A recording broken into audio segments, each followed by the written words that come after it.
The Reg, we are live, baby. I'm so looking forward to this session. I feel pumped and energized this afternoon. It's been a full-on day, but I'm really looking forward to having a blast and adding real value for 45 minutes. So let's not waste time. We're pumped. We're pumped because we've just had an incredible sesh with the Scaling Up members, previewing, reviewing Q4, and yeah, there's loads that I'm going to take from that and bring into this as well. I'm going to shut my door. So yeah, take it away, Reg. While you're shutting your door, let me just give you a framing for this because I think this is really important. Certainly what I'm finding across all the clients that I'm working with at the moment is they are crying out for that injection of energy, enthusiasm, get to the balcony of their business, an injection of positivity, but most importantly, the practical things that they can do in their business to, one, be a better, more purposeful leader, two, grow a more successful business, and three, as people are one of the key enablers in their businesses, how they unlock potential and set their people up for success. So I think what we need to do today, Perry, is double down on value that we add so that even from this session, people go away with that injection of motivation, that they are refocused, re-energized, and enabled with the mindset and confidence to kick on to the next level, particularly as we are literally coming up to the start of Q4. And you know my passion for Q4, it's about how do you move through the gears? How do you set your business up for success? How do you get ultra focused in the last 90 days of the year in order to end the year on a high and then make sure that you are setting up 2026 for success? So I know in Power Agency, I love this time of year because we've got scaling up sessions. We've got boot camp that's obviously coming up in November, which we'll talk about. And also we are just doubling down on webinars, value add sessions that we are doing just to really add value for those people out there who it is tough times, but actually what this does is it really sorts out those businesses that are well run from the ones who are drifting. And Sharon's just said, you shouldn't say this word yet, Sharon, but it's soon Christmas. No. You can't say that. 90 days to go, Sharon. And as I go through, guys, we do see the comments, so I'll keep an eye on them and I can bring some comments in. We like these to be kind of interactive. It's not just us talking load of waffle. We want people to contribute. We're not getting the trees out yet, Sharon. We're definitely not. And also, look, this is called resilient by design. And what I've really learned from Royston over the years, to be honest, I reckon something quite catastrophic's happened to me for the last 3 years in a row. There was a night, and what I've kind of learned is that I'm only still standing here because I've had really good advice and coaching from Royston to build that resilient mindset as a person. He's helped me build that resilience into Power Bespoke. So we're still standing over 10 years later. And so I think expect, plan for the worst, hope for the best. And this whole session is around that and resilient by design. So without further ado, go on, Reg. So I just wanted to know, and it's great. And what I love about, the stuff that we do together, Perry, is there's a real authenticity behind it. What you get is what you see with Perry and I. I've spent 20 years now growing and scaling businesses. 3.65 billion additional revenue and profit is what we've put on our client businesses in the last 12 years. And that doesn't include one business that we helped sell 18 months ago for 1.2 billion. That sits with outside of this umbrella. So the most important thing with anything in terms of the work that Perry and I do is it's practical, it's real world, it is not glib theory. And I want to throw one on the ground straight away that this is not an original, but I think it's a great take on this, that I think too many businesses are suffering from one-itis. And what is one-itis? That one-itis is they've got one primary revenue stream. They have one salesperson who does most of their revenue. They're dependent on one key leader in the business. And one-itis is, you've got overcritical dependency on key moments or key pieces of your business. So resilient by design is about how you build resilience into your business model, how you diversify your service lines, how you think about who your ideal profile of customer is. And that's what we're going to be talking about today, because we don't want you falling into the trap of this one-itis that so many businesses are falling into. And then the second point I want to make is this, that if the pace of change externally is faster than the pace of internally, either in your business or in your mindset, then you've got a big problem. And that's why when you think about what we're going to be talking about today, the estate agency market is ripe for disruption at the moment. The way that it used to work yesterday is not the way that's going to work today, and it's certainly not the way it's going to work tomorrow. So resilient by design is about challenging us to think differently, that you don't fall into that trap of the 7 most expensive words in business, which are because we've always done it that way. And too many people are in that trap. Resilient by design is about how you activate your day one mindset and how you really, from this day forth, continuously, relentlessly ask yourself 3 questions. How relevant are we as a business? How relevant are we for our customers? How relevant are you as an employer of choice? How relevant are you as a leader? And have you got the confidence, the self-belief, the mindset that you're actually the right leader to drive your business forward? So relevance is a question that as business leaders, business owners, we should be asking every single day. The second question that spins off the back of that is about how agile are you? And if you're not agile and dynamic, there are competitors who are waking up and getting their act together. There are new entrants coming into your marketplace or into your town or into your geography who are faster, smarter, thinking differently, that will just take your customers from you. And then there's new entrants that are just disrupting the marketplace. So if you're not agile and dynamic in your thinking and in how you set your business up for success, you've got a big problem. And then the third question is the resilience question, which links to the whole theme of today, which is absolutely what's the resilience that you are building into your business model that allows you to bend? Because the reality is you're going to bend, you're going to hit obstacles, you're going to come up against the perfect storm in the marketplace. But what you can't do as a business is break. There are too many businesses that break. What Perry and I are specialists at doing is helping you to develop that day one mindset and build a relevant, agile, resilient business. So that's my framing for the session. Hopefully that gets people excited. It gets people in the right mindset, and we can really add value for you in the next 40 minutes that we've got. Love it. Let me share. Sharon's on fire today. I'm very disruptive. My mummy tells me that. She's on fire today. Right. And agents are hard as rock, but you know what you've got to be, Sharon, is you've got to be resilient, but there's got to be agility in there, so that you're thinking differently all the time. So let's talk. Love that resilient. The slides are great. Kate's done a great job with the slides today. Well done. Big shout out for Kate. And I think as you go through this, it's really important to. No one really ever talks about resilience in a business. They talk about resilience in yourself to come back and bounce back ability and that kind of stuff. But I think you need to be looking at everything we talk about from a personal and professional perspective as well. And that's Harry, that's where the one-itis comes from, because resilience in a business, and you're right, it's become a buzzword in business terms. And whenever I hear people say, "Oh, Royson, we're going to build a resilient business," I go, "What do you mean?" So resilience is not one thing; it's multifaceted. So resilience is: have you only got one service line, or have you got different service lines? So you don't just do resi sales; you do lettings, you do FS. There are other things that you're doing. And even if you do resi sales, have you got multiple different ways of selling properties? So traditional selling, you've got onward negotiation, you've got the buyer service, you've got, what else is there in there, Perry? You've got auction, committed transaction. Committed transaction, all those different strategies. That's about resilience.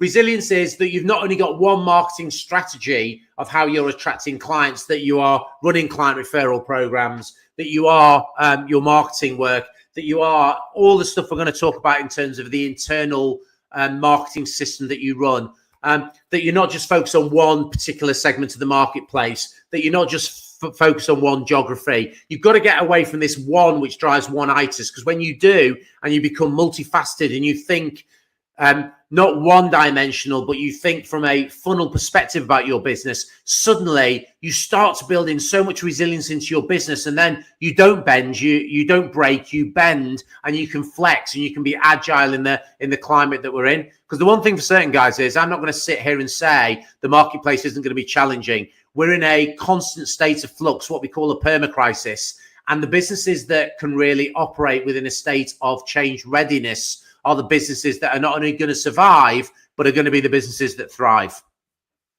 So something on that before we get into the full bullet points, but we do this a lot. We'll free roll a little bit, but I think to be a resilient estate agency, and I mean that as I didn't say selling agency, I said estate agency. I'm a massive fan that every agency out there should be charging buyers for something, because they're the most, you just have thousands per year come through your front door, right? Come onto your CRM system, blah, blah, blah. But yet most agencies only have a service offering to serve sellers. And that's a huge mistake, because here's the thing, right? In a seller's market, you're fine. In a buyer's market, you're fucked. So, excuse the French for any new people to the party. So what's really important is to make your life easier as an estate agency, rather than pushing it upstream in a buyer's market, you just create a service offering to help buyers buy more property in a buyer's market. So one thing I really want to try and share today and help people implement from tomorrow, and if you want a quicker way to implement it come to boot camp, is you should be charging £500 for a property negotiation consultation. So you're going to have buyers on your database, right? One house should generate at least 10 inquiries. The house can have one buyer. That leaves 9 people that didn't buy the house that could very easily be offered for a fully automated nurture. Your expertise and 20 years experience, 5 years experience, who cares, to help them formulate a negotiation strategy to help them buy their next property for the lowest price possible. And it's really simple. Take this one. Damn, I give a lot away for free. All you got to do is email them saying, hey, John, when you find a property to buy, what's your negotiation strategy? That's it. They're going to reply saying, I've never really thought about that, or I haven't got one of them. So there's loads of things that you can do. People whinge about Rightmove and the cost of Rightmove, yada, yada, yada. Keep raking it up. Just keep sending me the buyers and I'll keep selling them a service. So I'm pumped already. Let's get into it. Reg, first slides, you go. So one of the things we promised on the webinar was that we were going to cover these 5 bullets. And one thing I hate is when there's marketing goes out saying, we're going to cover this on the webinar, and then you don't cover all the bullet points. So these are the things that we promised we're going to cover. So these are the things that we are going to cover throughout the session. So the first one is about why the old estate agency model is broken and what replaces it. This links into my whole question that we talked about relevance. So Perry, to kick us off, you've got an expression which I love, that if the pie is smaller, build a bigger pie. Bake a bigger pie. And I ain't baked shit. Sorry, bake a bigger pie.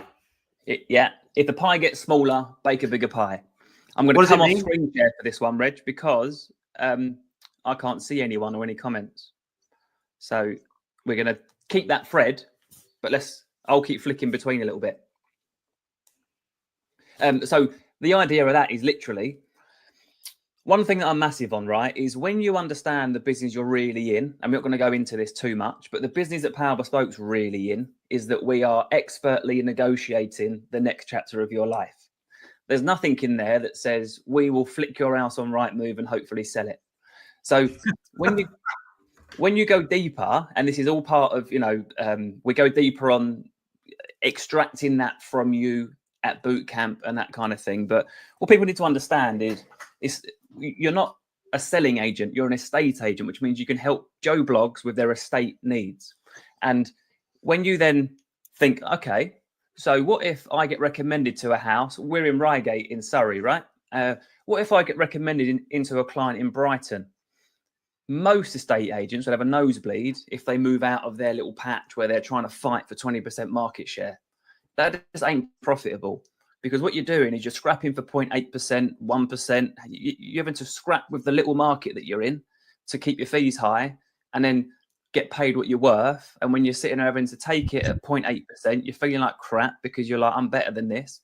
That's really simple, is you just open your mind and bake yourself a bigger pie.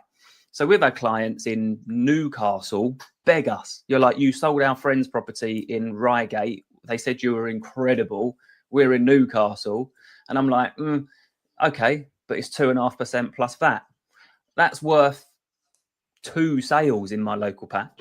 So we do a lot around this, but it's just really important to understand that the new rules of estate agency, COVID helped with this, but a lot of people are stuck in, that's just how it's been done for the last 20 years since you've run the business.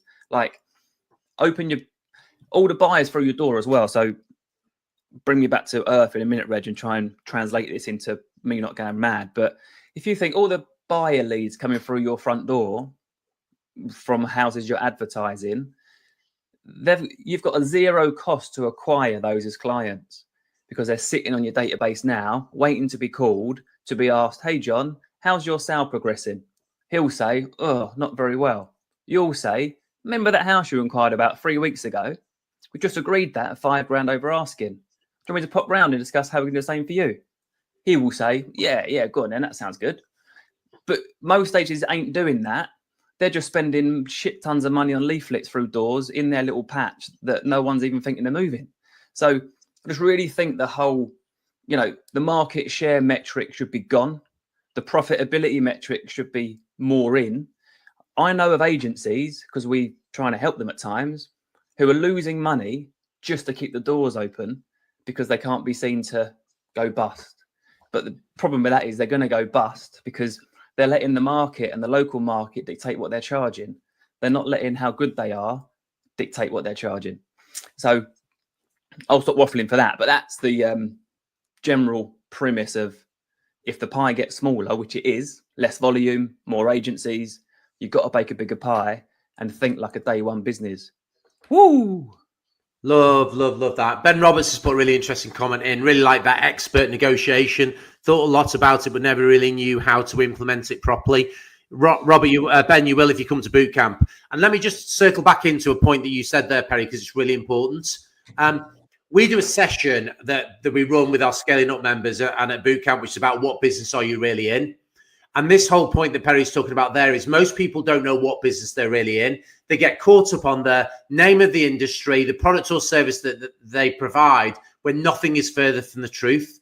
The moment that you have an out-of-body experience and you put yourself in the minds of your customers and you walk through their shoes and look at the world through their lens, and you really challenge yourself about what are they consuming your products and services? What's their pain points? What's their gain points? What is it that they really want from you?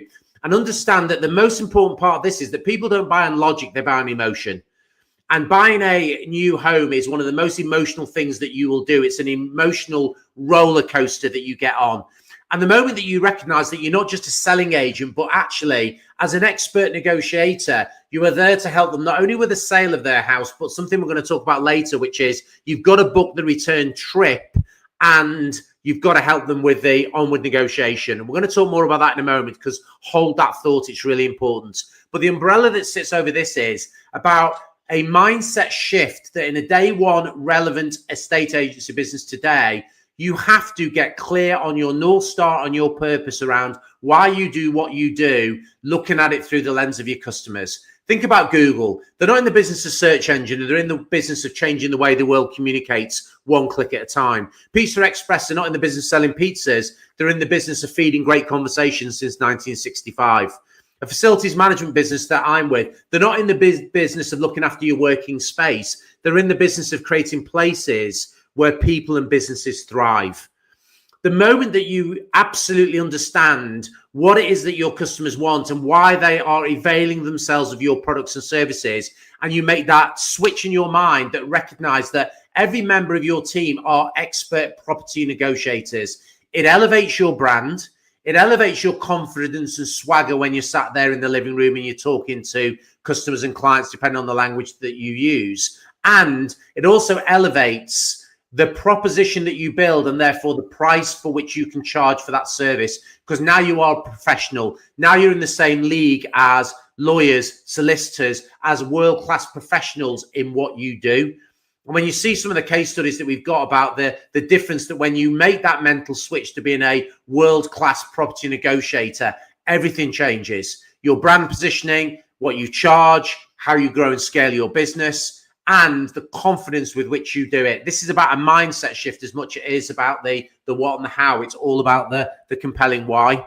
So Perry, so one of the key reasons estate agencies, if the pie's smaller, then what you've got to do is you've got to grow your horizontal play i.e. your horizontal market and the geographical area that you cover. I see that as a massive mindset shift in a estate agency. Some people are still stuck on, we need our place on the high street and we only work within these postcode areas. With what tools that are out there now, it's completely irrelevant. You can spread your geographical horizontal reach. And then the other mindset shift is your vertical reach. Which segments of the marketplace are you playing in, and what does your ideal customer profile look like? And you might have your sweet spot, and let's say your sweet spot is selling properties of 300,000. But what are the other? That might be your number one persona and dot in terms of the segment of the marketplace that you are playing. But if you get your brand stretch right, and one of the things we've worked really hard on with Power Bespoke and the other clients, Perry Bishop are a great example. Go and look at Perry Bishop's websites. They've got 5 offices in the Cotswolds. They are knocking it out of the park at the moment.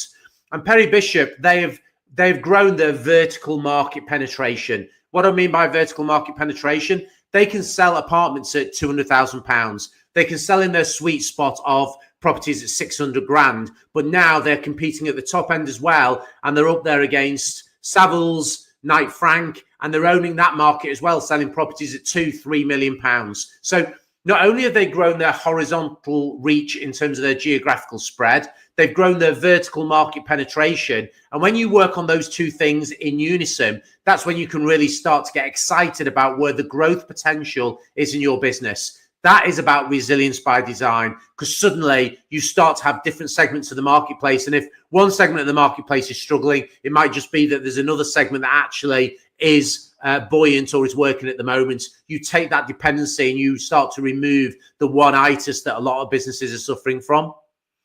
Perry, what about... sorry, go on. It comes back as well that I've got a big issue with and this comes back to what business you're really in. We're really in the business of expertly negotiating next chapters of your life for busy people, right? Really important. And busy people, not people with massive detached £2 million houses. Just so happens that those kind of people are generally quite busy.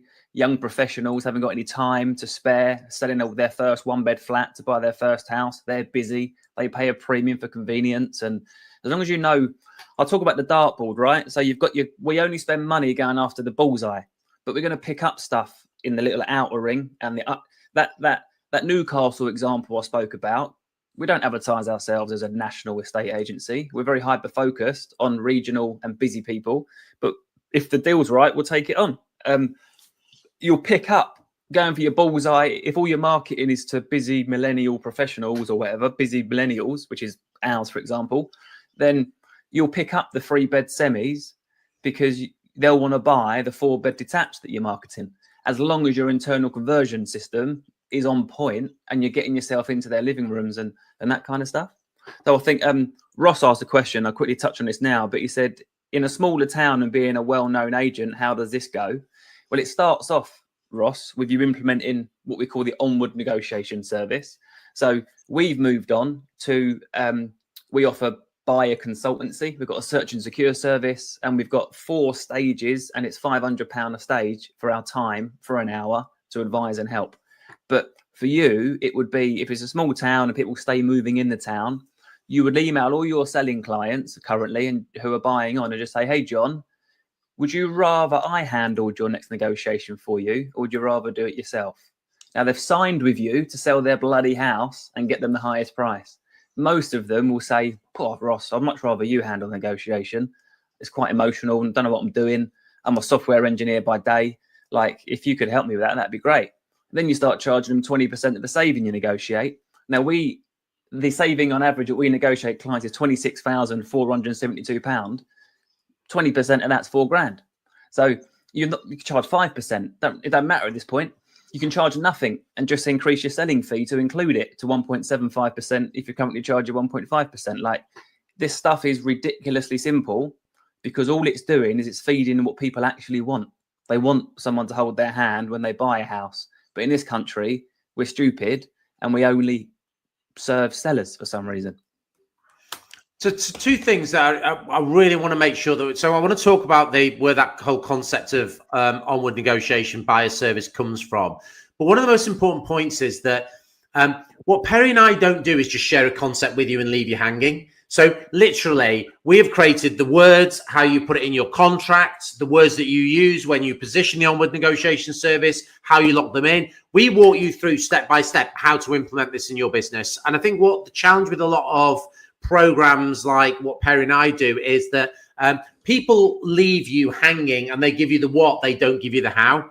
What Perry and I have been masters over is thinking about, do you really understand why it's so important and how this fits? What is it that we're going to do implementing onward negotiation services? And this is the how. This is a 20-step process for how you implement it in your business. Get it nailed, implemented, and get it up and running. And how you put money in your pocket straight away. Because when you get forward momentum and the flywheel starts turning, that's when success breeds success and you start to get forward momentum.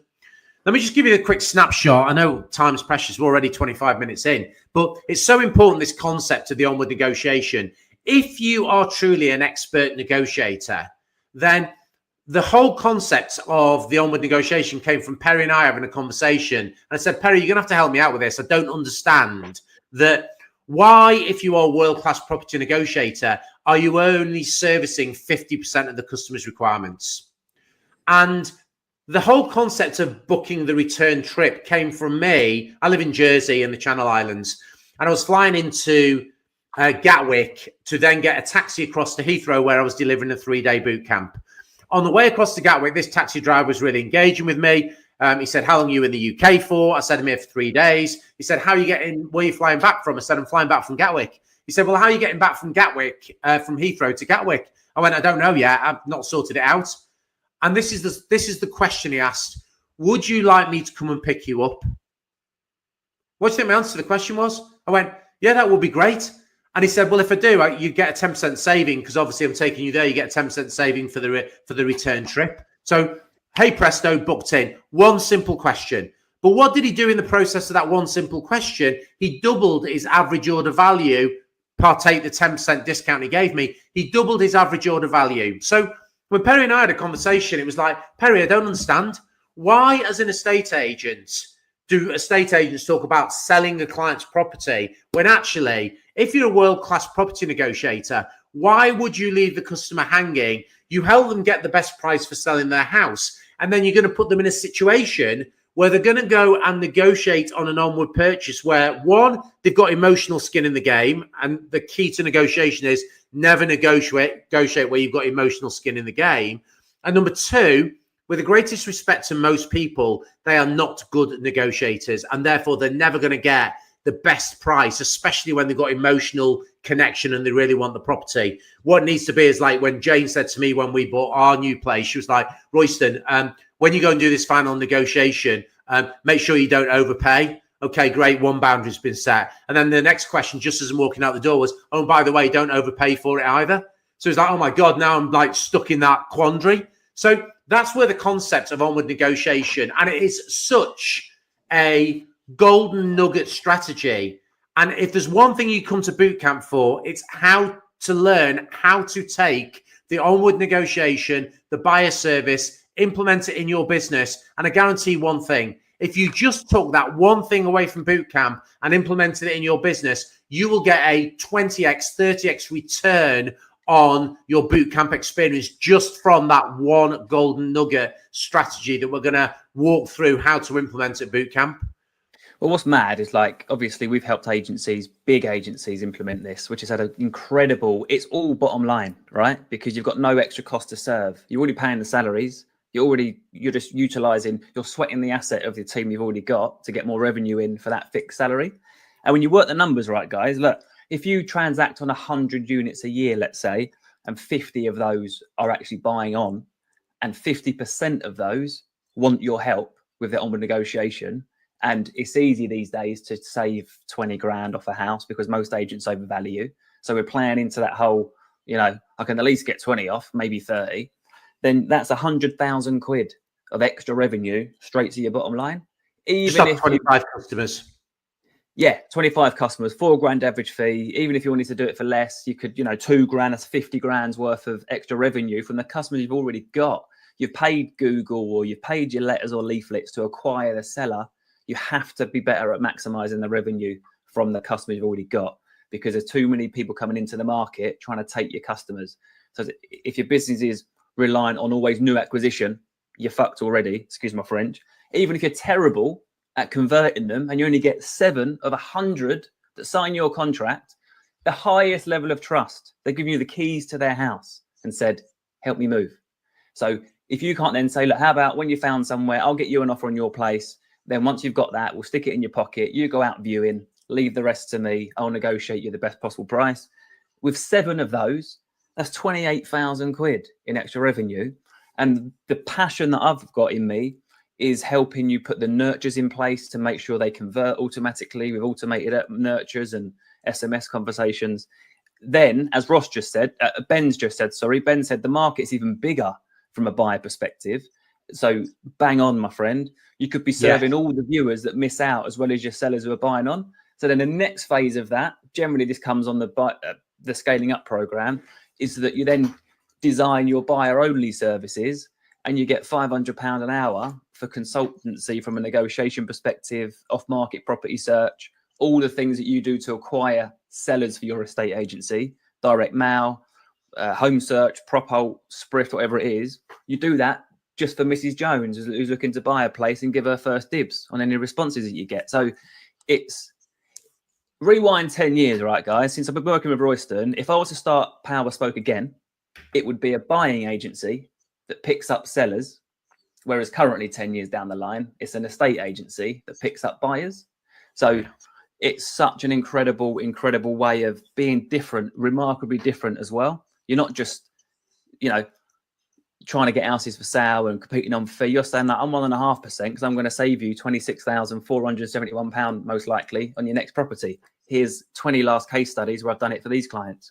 So powerful stuff, and it's exciting and sexy as well. I'll tell you what's different about the stuff that Perry and I do is because it's a little bit, I think, of a magic formula.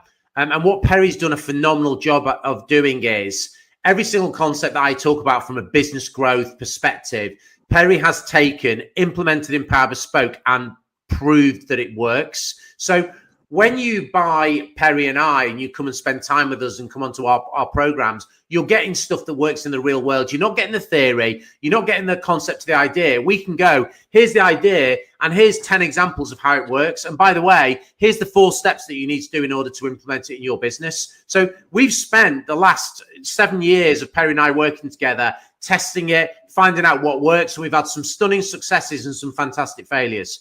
And actually, one of the other ones that sits right in this why the old model is breaking is, the whole notion, and we should share this one, Perry, then we need to move on, the self-employed versus employed model. Perry went down the avenue of saying, I'm only running a self-employed model. That's the only way I'm going to do Power Bespoke. That nearly broke the business, didn't it, Perry? Definitely, 100%, yeah. And actually, our top performing sales agent now, property negotiator in Power Bespoke, was somebody who wanted to come and work at Power Bespoke. And Perry said, no, you can't because we only do a self-employed model. And she was employed. And then 3 years later, when we switched our model and we did both employed and self-employed, which, by the way, you can do in the same business, and that's one of those myths to break, she is now our top performing agent who smashes it out the park every single day. And we wouldn't have got her if we'd have just had this mindset of we're only doing a self-employed model. So one of the things is how do you blend a self-employed and an employed model, which gives you more resilience in your business. You're going to attract the best talent out there in the marketplace. Some people like being self-employed. Some people prefer being employed. Doesn't make it right or wrong, but you've got to have agility and flexibility in your model. And on the program, we will go through exactly how to attract the best agents out there in the marketplace, whether it's from a self-employed or an employed perspective. There's another lesson in that, and I've got to move on, but there's another lesson is that I was my own blocker for the growth of my own business. And so we weren't able to go to the next level until I got out my own way, stopped thinking from what I want, the future self-employed. Well, the reality is it ain't. Like, I'll be surprised if we get up to 20-25% of the industry self-employed in this country, if I'm honest. So why would you put yourself in one corner? Just offer both. And we've now got a waiting list of agents, of probably about 171 agents on the waiting list. Some want to be self-employed, some want to be employed. So it's really, really powerful. Ross, really quickly, Perry, just going to make a point, because you made a really important point there. You just said, open quotes, you were the biggest blocker in your business. And this might feel uncomfortable for everybody that's on the session today, and then subsequently people who watch this on playback, that for so many businesses, the business leaders are actually the very thing which is holding their business back from realizing its full potential. Because businesses don't grow on their own, leaders grow businesses. So what we're great at doing is breaking down some of those barriers, breaking down some of those limiting beliefs that leaders have, enabling your winning mentality and winning mindset, sometimes helping businesses, leaders fall back in love with the business because they've fallen out of love with it. But most importantly, activating your growth mindset, breaking the paradigms about how your business can and should operate, and really activating that growth mindset to think differently about how you grow and scale your business. Perry and I do not want you to go down an expensive pathway of trial and error, and it takes you 4 or 5 years to learn the lessons that we've learned in the last 24, 36 months, that in 3 days on boot camp, we can give you the blueprint, the playbook for how to grow your business in a systematic, structured way that will build resilience in, that will give you the energy, the motivation, drive, and the confidence to know that it works. And look, I had thoughts back in the day, just going off piece a little bit, but I had thoughts that maybe I need to bring in an MD because I ain't good enough no more. That weren't the answer. It was, you need to stop being so pig-headed, listen to advice, and get out your own way and grow as a leader as well. And that journey of discovery and levels and going up other levels is really just part of the entrepreneurial journey, which is absolutely amazing. We've got to go on to the next one because we do this quite a lot and we waffle a little bit and go off piece. Hey, there ain't no waffling going on here. This is all like high value, high octane stuff. The second one, I know what it is about the 5 new rules. Yeah, I mean, so we talked. Some of those were rules already, but yeah.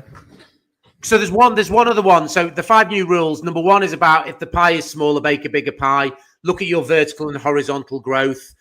Self-employed versus employed is really important. And the fact that actually one high performance team, you can get the brand stretch and you can play at the premium end of the market, as well as selling properties, 150 grand, 100 grand apartments. The other one within the 5 new rules, which is really important, is this. I call it the who first principle. And the who first principle is this, that the greatest asset that you have in your business is people, and getting the right people on the team in the right seats doing the right things will either catapult you forward in accelerating your growth ambitions of your business, or it will set you back 6 steps in the process. So I know, not only in a state agency, but from all the thousands of clients that we work with across all our scaling up programs across industry, that people challenges is one of the top 3 problems for so many business leaders. It's like 1 step forward and 5 steps back. So we go deep in terms of nailing your people strategy. And the who first principle is a key part of that.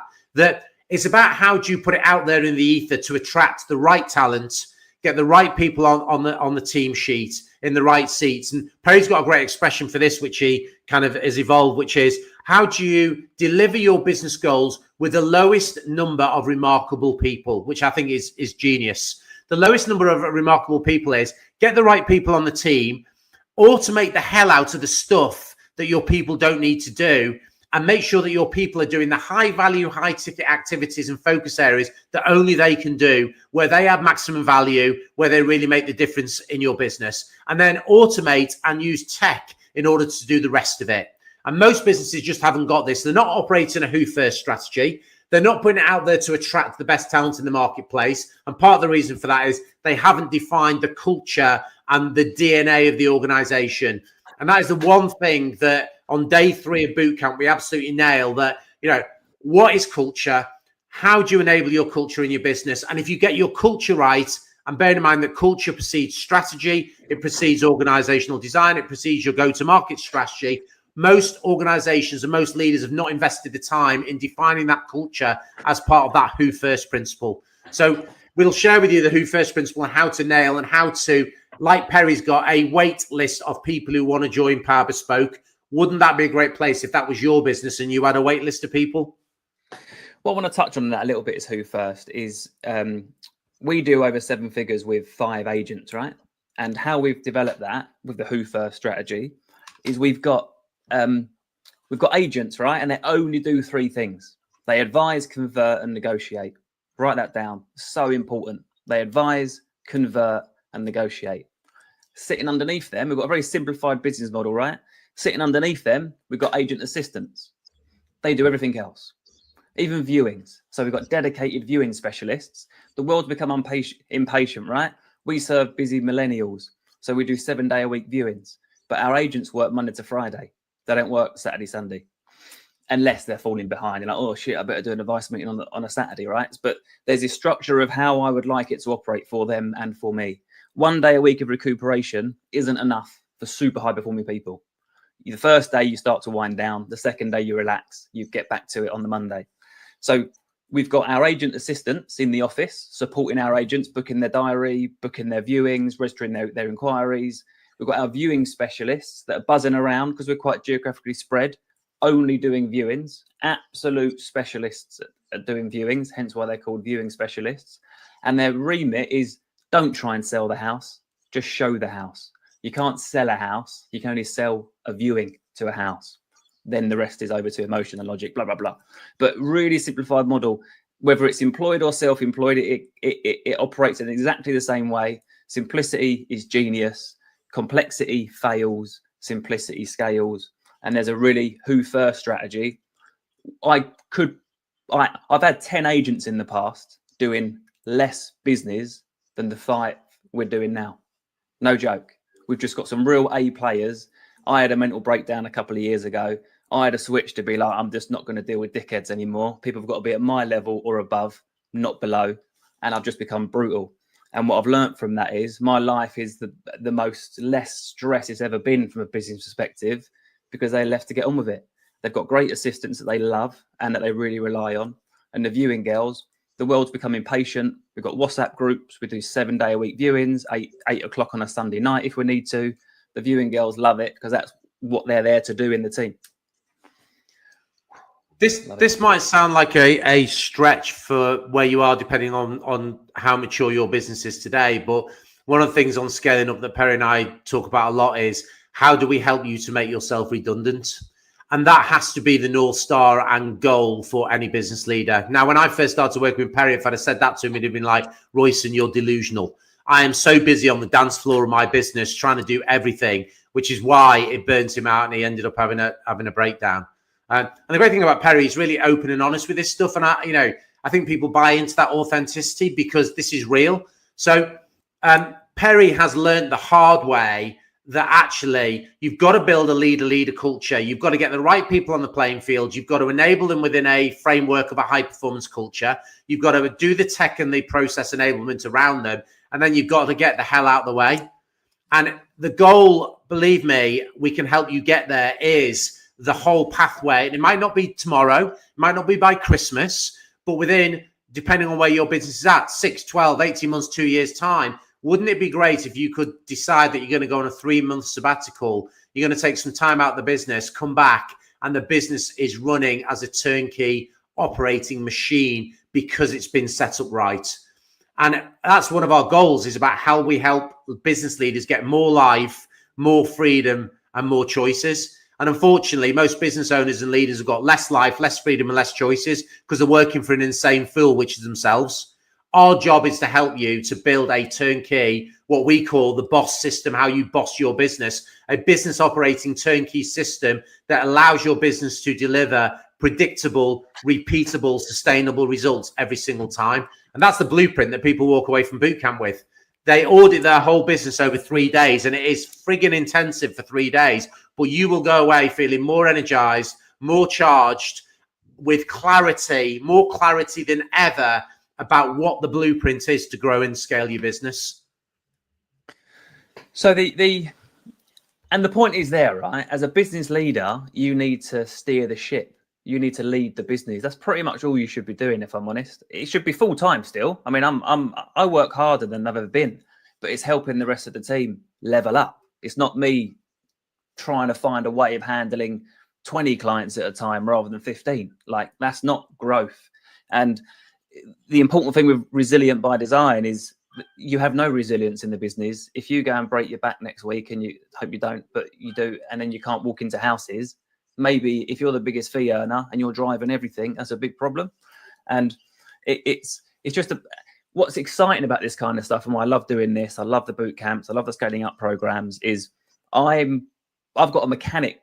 I've done talent dynamic stuff, and I've got a mechanic. What's it called? Profile. Right. And Profile. I really wanted to be Steve Jobs. I think everyone wants to be him, but I'm a Henry Ford. But it's because I can really look at things like estate agency that is it's life changing or life breaking. It really is at that point. And I'm just so good at re-engineering it and looking at it and thinking, actually, no, look, that guy, one of Ben's mentioned there, Ross has said, our other estate agents resistant to you doing an onward negotiation. Like, no, if handled in the right way, and we've built up how to handle that. But the other thing is that buyers want this service and just no one's offered it to them yet. And you'll be the only agent in the town that's offering this cool new thing that will save them with no fee. You know, you only pay me a small percentage of the fee if I save you any money. Like, people say no, don't say no to it. We've got to move on, but love it. Perry, I'm just conscious of time because we're already at 45 minutes. Can you put up the one slide with the chain links on it? Because I want to just really show people that, because I think it'll help understand a lot about what we're talking about today. Absolutely, yeah. So let's do that. Can you see it? There we go. So this captures the essence of what we've talked about today. And you know why strategy fails, and the link that a lot of people, business leaders, miss is simply aligned to this chain link that we talk about here. So why strategy fails is that the strategy is not baked back to a compelling purpose and North Star about why you do what you do every single day, expertly negotiating the next chapter of your life. So you've got to have that clear North Star about why you do what you do every single day, and not a North Star that just you buy into, that you get your team to come in today, every single day, inspired to deliver that purpose. Then when you've got that North Star really clear about why you exist and what cause you serve, the value that you add, the difference you make every single day, then you can think about, right, what's our game plan, our strategy, our blueprint? And any high performance team, whether it's in sport or business, they don't leave their success to chance. They have a playbook, they have a game plan, they have a strategy for absolutely how they're going to execute and deliver success. That's about the business operating system. That's about OKRs, objectives and key results, and being really clear about strategically what are the things that we need to do. But the key caveat with this is less is more. It's not about having 27 things. What we'll help you do is distill down and go, these are the 3 or 4 key things that you must nail. Get these right, your business will fly. Then the bit that people miss is that they think strategy alone is enough. It's not. It's the plan that's the important part, and how you translate strategy into action. What am I going to do on Monday morning when I get back? What am I going to do on Tuesday? What do the high performance weeks look like? What's the plan in order to turn the strategy aligned to the purpose into reality? None of this happens unless you've got the right capability, i.e. the who first strategy, and the right people on the playing field doing the right things. And when you get the right people, less is more. You don't need hundreds of people. What you need is quality, not quantity. The right people in the right seats doing the right things, delivering what only they can deliver, with automation and tech doing the rest. And then those people, because they're really bought into what it is that you're doing and how you do it, they are relentless. They are obsessed in execution. And success in life is never a matter of habit. It's a matter of discipline. And what most people don't have is the discipline of execution to go, this is the model, this is how we do it around here, this is how we deliver, this is how we execute, this is how we run I've got to get my language right here, a vice meeting. Hey, no, it's not as Perry always says, it's not a fucking valuation, it's an advice meeting. This is how you do an advice meeting. Here's our 11-step plan for how you do it. We've automated all that. You get all the tools and everything. And then it's the final piece is outcomes. You've got to be outcome focused. What are the measures that matter of success that allow you to know this whole model is working, right from your purpose, right the way through to your disciplined execution? And most leaders today need to be more data driven. They need to be all over their numbers, because numbers give you cut through, numbers create clarity, and numbers allow you to short circuit your success, because you know what's working really quickly. What is working, you can replicate and double down on. What isn't working, you can take corrective action with. So I think this is just a really important slide, and I hope that adds value. If that resonates, guys, give us some comments or share some things on it. Let me leave you with one this is a 45-minute, 50-minute session, wasn't it? So we're running short on time, right? Let me leave you with one piece of data that I'm passionate about. Every estate agent needs to know, but I've never actually come across one that knew it when I asked them. And if you get this one right, you will absolutely make more profit. And I'll tell you why. What you need to know is, out of 100 buyers with properties to sell that register with your business, right? That might be a week, could be a day, could be a month, depends on the size of the business. What percentage of those 100 have you booked advice meetings for? Now, if you don't know that, you need to go and turn off every penny of marketing spend, and I've just saved you a load of money. Then what you need to go and do is say to your team, go and work it out. 100 people register, 50 are on the market, 50 are not on the market. How many of those have you got into advice meetings? And then you got to say, guys, we're at 3%. That ain't good enough, because I can't spend my way out of making you a better estate agent. You've just spoken to somebody of a house to sell. You got to go and get your ass in their living room 37.5% of the time. And if you do that one thing, you will make more money, because it's easier to convert people that have already had dealings with your business. They might have viewed a house, been really impressed with you or your colleague or your viewing specialists. And so it's that one metric. And I call that your internal marketing system, your quality client acquisition system, quality clients. We can all go and stick an online valuation tool across Facebook. They ain't going to be quality clients. But those kind of metrics are what's going to really move the needle to say, right, we're at 20%. By the end of halfway through next year, we want it to be 40%. How are we going to do that? Let's talk about it. And it's such an important metric. Love it. That was powerful. Love that. So, go on. Go, Perry. We've covered a lot because we've flicked around a lot, right? But we've covered all these. One thing that I kind of want to leave you on, right, is that the world is a small place now, and people can't believe that I run a fully functioning property management department with 120 managed properties. Not huge, but I've got one part-time senior head of lettings in the UK and one full-time tenancy administrator in South Africa. And the media team are all based in Pakistan, all full-time employed by me. And they churn out the content, the videos, the socials. Like, you need to look at 2026 business and think, do I really need to go and pay someone £14 an hour minimum wage to answer a phone? Like, the world's a small place. And what I call offshoring. So if there's positions in your business that could operate offshore because it's more remote, you need to look into that, because that will £8 an hour with bonus schemes versus £14 an hour, thanks to Labour, who are obviously here to crucify business owners. And you got the employees' rights bill, the renters' rights bill, blah, blah, blah. So just a new way of looking, reset, day one business, think differently. Perry, just while you're putting on the bootcamp slide, it's one of the measures that matter that Perry's talked about. And notice the language in there. Language creates meaning. We don't talk KPIs on any of our programs. I think people are KPI overloaded, key performance indicators. We talk MTMs. What's the measures that matter? The measures that matter that allow you to really deliver empirically validated decisions in your business. So I'm just looking at a stat here because there's one of the attendees, and they're going to be there at boot camp. So you will meet them at boot camp in November. Harry is the MD of Broadlands, who are a big estate agency on Jersey. In fact, they are market leaders by a country mile. And when we were having a session last week, and I said to him, you know, how many properties you got on the market at the moment? And he's got 347 on the market currently that are listed. And my question to him was, you know, imagine that your team are in the living room. Of those 347 properties, what's the total value of all those properties? It's like, Royston don't know the stat. And the great thing about Harry is when he doesn't know something, he goes and finds it out.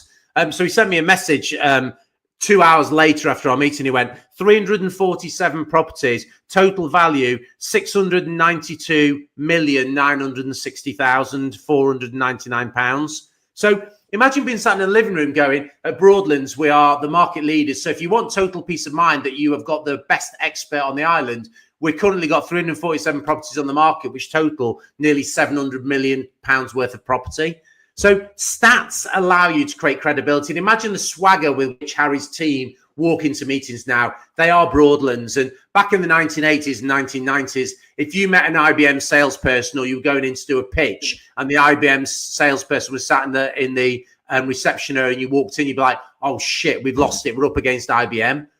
And the key is, how do you get your team with real swagger, not arrogance, but sublime confidence, that they're confident in what they do, they're confident that they are the right choice for the customer. And that confidence just oozes out in terms of when they're in the living room, how they're talking about your business, how they're positioning it, and they just become the partner of choice every single time. And your conversion rates go through the roof.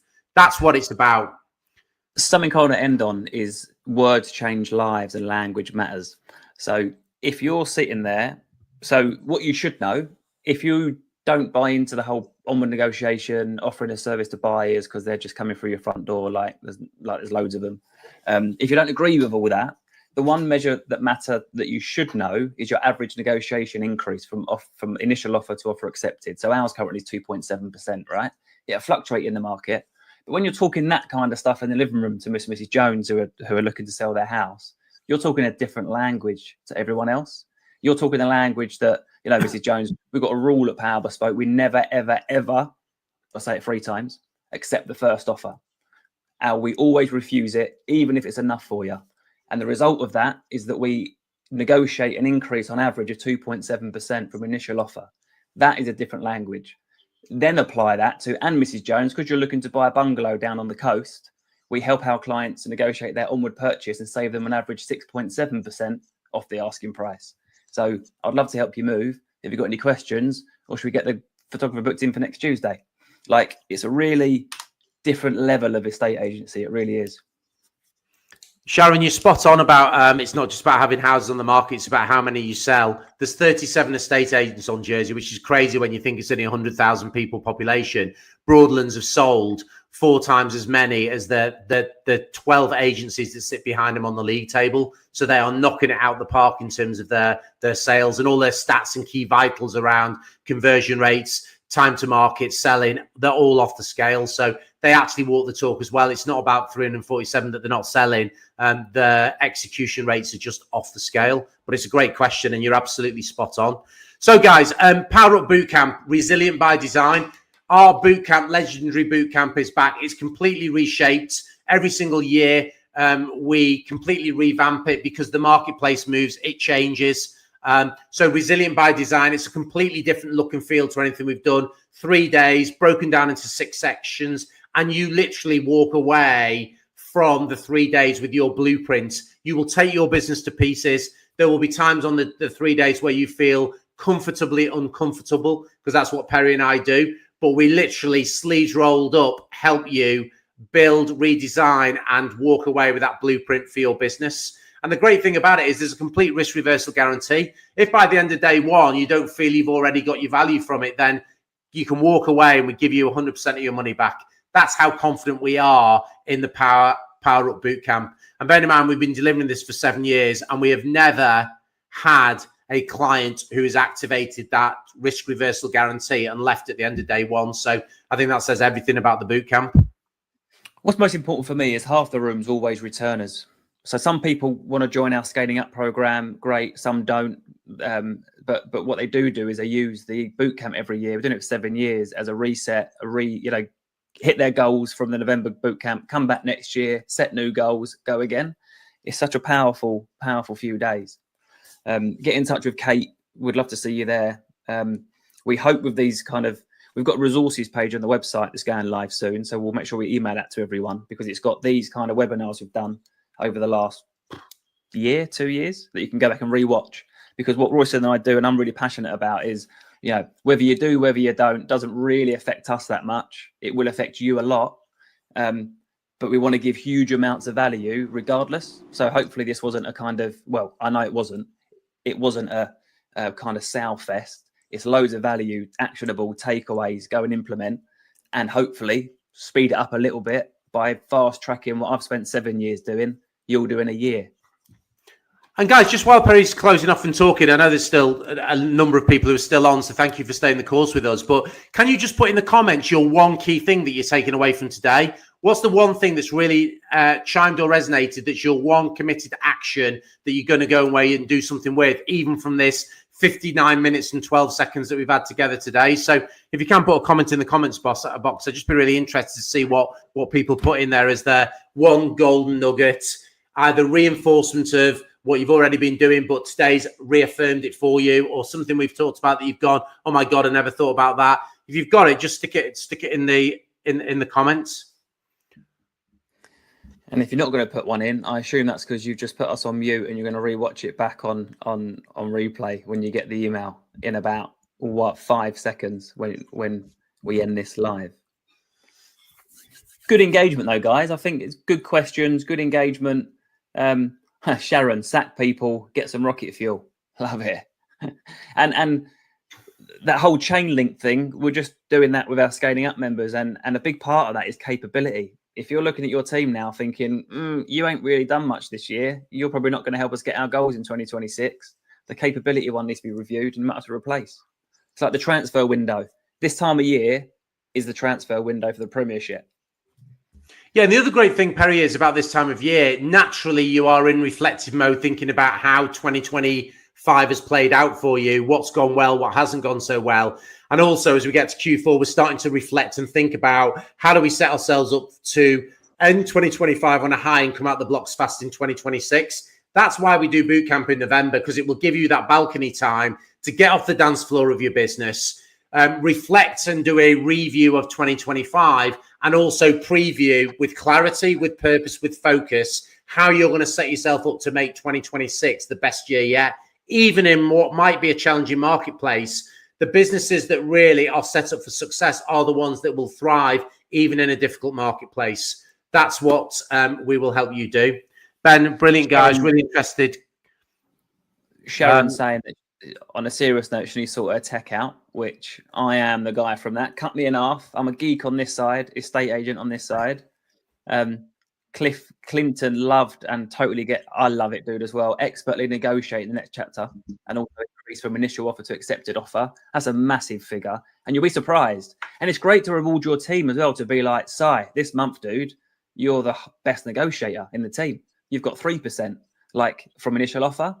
If negotiation is your DNA, which it is for Power Bespoke and me, that becomes the metric that you major in.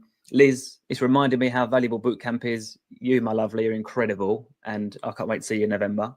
Ben, brilliant guys, really interested. Gutted as I can't make those dates. Hopefully get you to the next one. Good confidence that I'm going to put in the right direction with my business. Love that. Cool. We should wrap up. We've gone 17 minutes over, like we always do. But I love it. You can imagine if, this is what we do in an hour and we've overrun, but that's because Perry and I want to add loads of value for you. Just imagine what it'd be like if you spent 3 days with us. Boy, will you go away knackered from the end of 3 days. But Perry, a pleasure as always. We've thrown the boomerang out there, added some value. If you just take one thing from today, it's been a valuable investment of 1 hour of your time. And from Perry and I, thank you. And hopefully we'll see you at boot camp. Cheers, guys. Take care.